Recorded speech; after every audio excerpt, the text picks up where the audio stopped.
Diffusa est gratia in nobis tuis,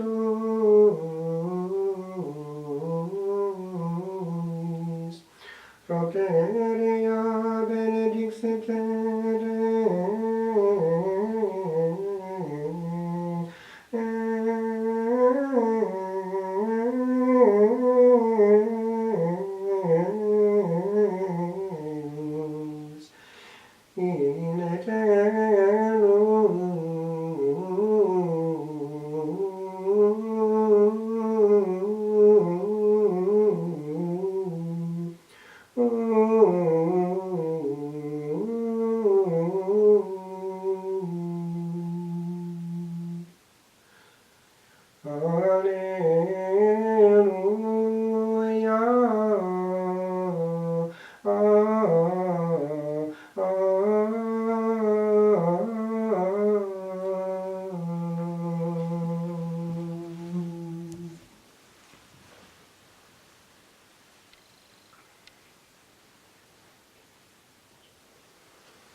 A reading from the Holy Gospel according to Luke.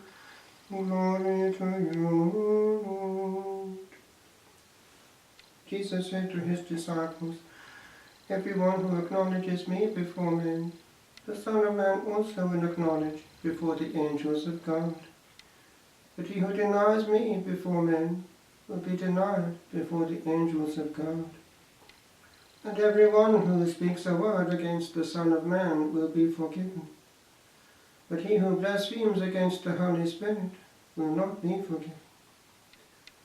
And when they bring you before the synagogues and the rulers and the authorities, do not be anxious how or what you are to answer, or what you are to say.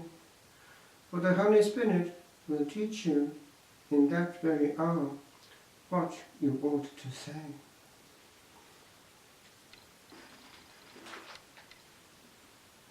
The Gospel of the Lord. Praise to you, Lord Jesus Christ.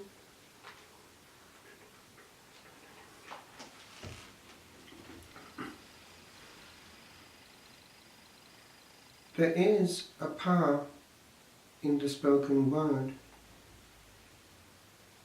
There is a power in the written word. Therefore there is a lasting power in the spoken word that is recorded. The Spirit is the giver of life. The Lord, the giver of life. And it is important that if we are engaged in a ministry regarding the word, that word be life. The words of the Lord are chiseled and aimed. Not one falls by the wayside or is excessive. Only the right word, even in his torment. During the Passion, few words, but each one hitting the centuries forevermore. If one looks at the amount of wordiness around, whether in conversation or in the media, one is perplexed, and one asks how many of the words have life. If words are too frequent, they lose their cutting edge. If sermons are uninterestingly long, they have no effect. With regard to specifically teaching and preaching, it is important that the speaker be empowered.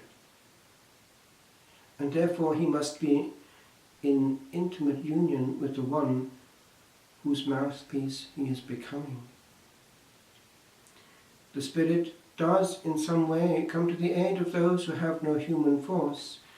We think of the confessors in the early centuries who were tortured but not to death, and they were thought to be still inspired by the early Christians because of this promise.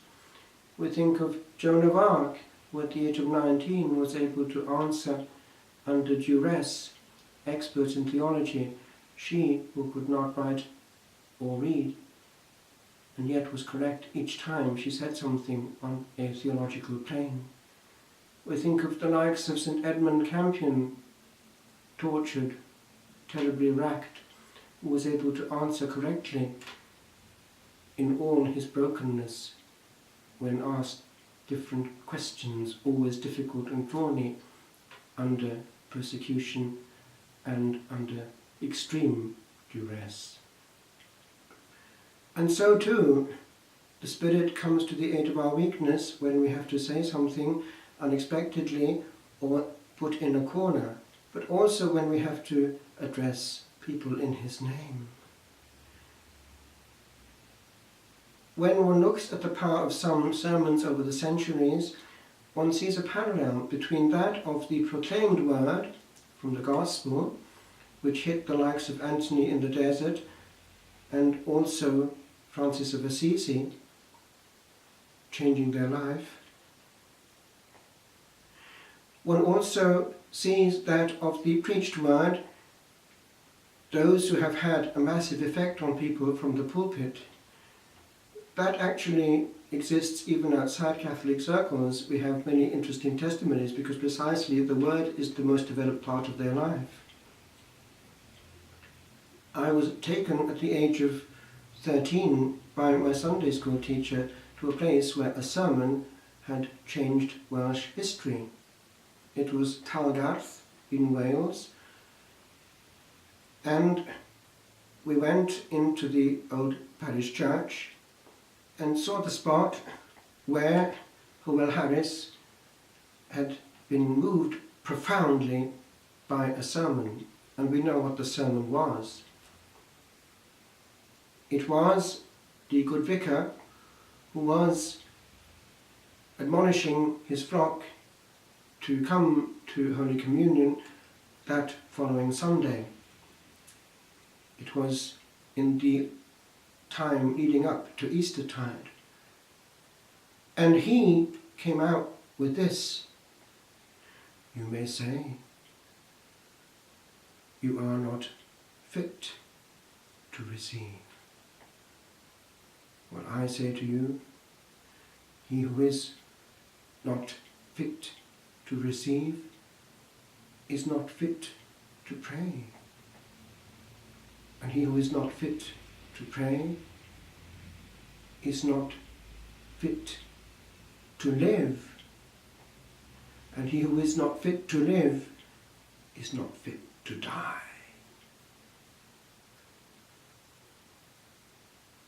These words have an effect, and it was the beginning of a massive revival in Wales.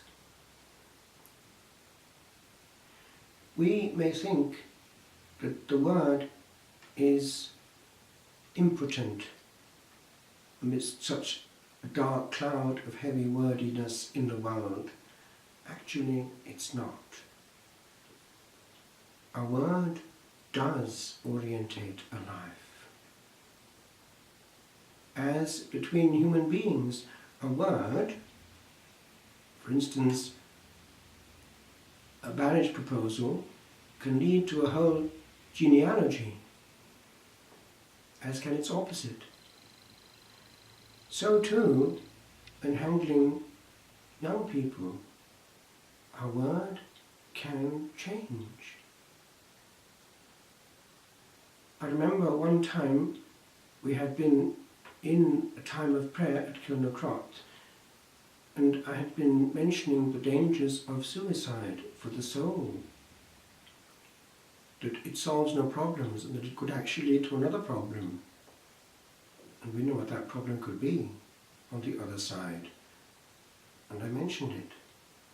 And somebody later on came up to me because the thought of suicide had been on his mind, but that word had deflected it.